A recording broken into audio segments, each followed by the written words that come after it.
After worship one Sunday, I overheard a teenager recounting the latest scandal at her school. Another student reprimanded her, "Don't gossip, you're in church." He certainly ended the conversation, but his words revealed an underlying view by which many Christians compartmentalize life.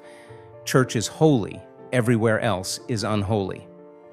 You do not have to read as far in the Old Testament to find Levitican rules about holiness and sacred space. The book is replete with them. God demands holiness from Israel, repeatedly commanding them in Leviticus saying, "Be holy because I am holy." But how do cleansing rituals for birthing practices and skin sores relate to holiness? In ancient Israel, people, objects, and spaces could be judged holy or common. The tabernacle, for example, was sacred because it was God's dwelling place. Therefore, the people of Israel would undergo extensive cleansing rituals before bringing their sacrifices to the priests. God's command to be holy extended as far as appropriate foods, treatment for infections, and sexual practices. Something as minor as mold or mildew found on fabric had to be brought to the priest. While these were not matters of moral concern, they were of great spiritual importance. The rituals for approaching God were a means of reminding Israel that God was not common. The author of Leviticus did not assume that a person could simply follow these rules and be close to God. God established his relationship with his people before placing demands on them. Before Israel heard and obeyed and disobeyed the laws given in Leviticus, God repeatedly asserted that he was the Lord who brought you up from the land of Egypt to be your God. Israel was established again as God's people at the Exodus, and then they were given guidelines for how they were to live in relationship with him.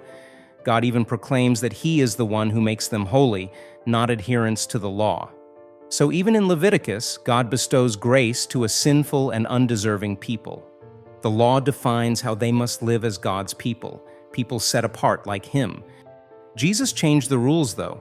He entered creation, became the ultimate sacrifice, and opened up a way, the only way, for humanity to encounter God. Those with skin diseases came to Jesus for healing and restoration into society. Paul preached that Jesus made all foods and people clean, that circumcision of the heart was the true circumcision. The New Testament bears witness that God makes his people holy through Jesus Christ. So how do we live as people who have been made holy through Christ? As God's people, we are given guidelines throughout Scripture for how to treat others, how to use our words, and how to control our thoughts. Yet we do not do this on our own. God's Spirit now dwells in us. In 2 Corinthians chapter 6 and verse 16 it reads, "What agreement has the temple of God with idols? For we are the temple of the living God." As God said, "I will make my dwelling among them and walk among them, and I will be their God, and they shall be my people." We are his temple, and he performs this work in us so that we may live as disciples at all times and in all places. Over time, the relationship changes us and we behave differently, but more importantly, Jesus transforms us into new creatures who reflect his holiness no matter where we are.